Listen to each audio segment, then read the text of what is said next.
A great manager can transform your professional life.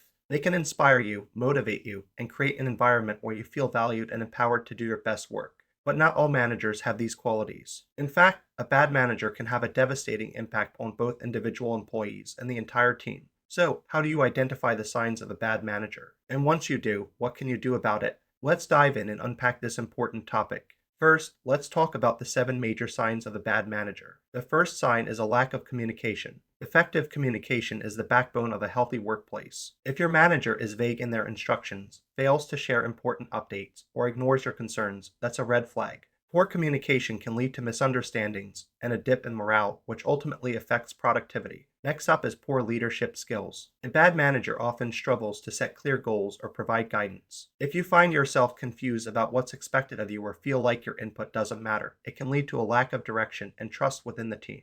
Then there's micromanagement. If your manager is constantly hovering over your shoulder, controlling every detail of your work, it can be incredibly frustrating.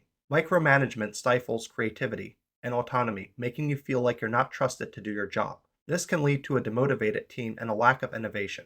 Inconsistent feedback is another sign of a bad manager. If your manager only focuses on the negative or provides feedback sporadically, it leaves you feeling uncertain about your performance. Regular, constructive feedback is essential for growth, and without it, you may find yourself questioning your abilities. Now, let's talk about empathy, or the lack thereof. A good manager should understand and acknowledge their employees' needs and concerns. If your manager dismisses personal issues or ignores the importance of work-life balance, it creates a toxic environment that can lead to increased stress and decreased morale. Another sign to watch out for is a lack of recognition. Everyone wants to feel valued for their contributions. If your manager consistently overlooks your efforts or takes credit for your work, it can lead to feelings of demotivation and resentment. Recognition is crucial for maintaining job satisfaction. Lastly, a bad manager often fails to invest in their employees' development.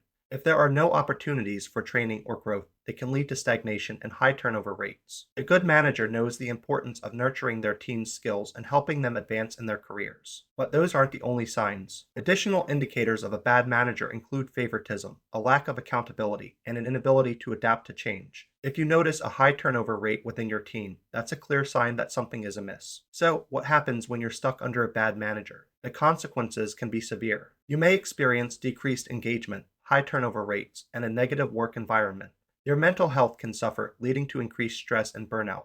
Without clear goals and direction, your productivity may plummet, and you might find yourself feeling unfulfilled in your role. Now, if you're in a job interview, how can you spot a potential bad manager before you accept the position? Look for a lack of clear communication skills. Pay attention to how the candidate articulates their thoughts and whether they listen actively. If they struggle to express their ideas or dismiss your question, that's a warning sign. Limited people skills are another red flag. Effective managers build positive relationships with their team members. If the candidate speaks negatively about past colleagues or shows a lack of empathy, it could indicate trouble ahead. Inadequate leadership abilities are also worth noting. A competent manager should inspire their team, not control them. If the candidate shows signs of micromanagement tendencies or admits to avoiding tough decisions, that's concerning. Poor time and task management can also be indicative of a bad manager. If the candidate appears disorganized or fails to provide concrete examples of managing multiple projects, it's a sign they may struggle in a leadership role. Resistance to feedback and growth is another trait to watch for. A good manager is open to self-improvement, while a bad one may be defensive and resistant to change. Lastly, do your research. Look for signs of high turnover or negative reviews about the management style. If you see a pattern of dissatisfaction, it's a good idea to proceed with caution. So, what can you do if you find yourself working under a bad manager? First, reflect on the issues you're facing. Identify specific concerns and gather concrete examples to illustrate your points. Then, schedule a private meeting to discuss your concerns calmly and professionally. When you address the issues, use I statements to focus on how their behavior affects you. For example, instead of saying, "You never listen to me," you might say, "I feel undervalued when my input is overlooked." This approach emphasizes your perspective and encourages understanding. Be prepared to suggest potential solutions. Instead of just complaining, show that you're committed to finding a resolution. And don't forget to listen actively to their response. Open dialogue can lead to positive changes. If the situation doesn't improve, you may need to escalate your concerns to HR or a higher level manager. Remember, it's essential to prioritize your well-being and job satisfaction.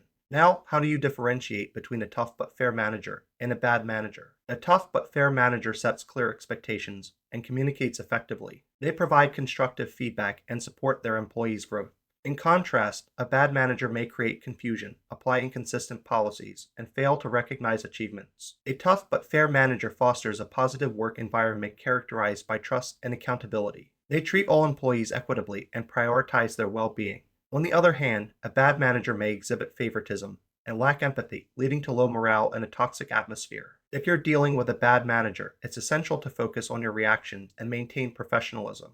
Build relationships with colleagues for support, set personal goals, and prioritize self care. If necessary, seek new opportunities that align better with your values. Ultimately, coping with a bad manager requires resilience and a proactive approach. By focusing on your growth, maintaining open communication, and nurturing a positive mindset, you can navigate the challenges and preserve your job satisfaction.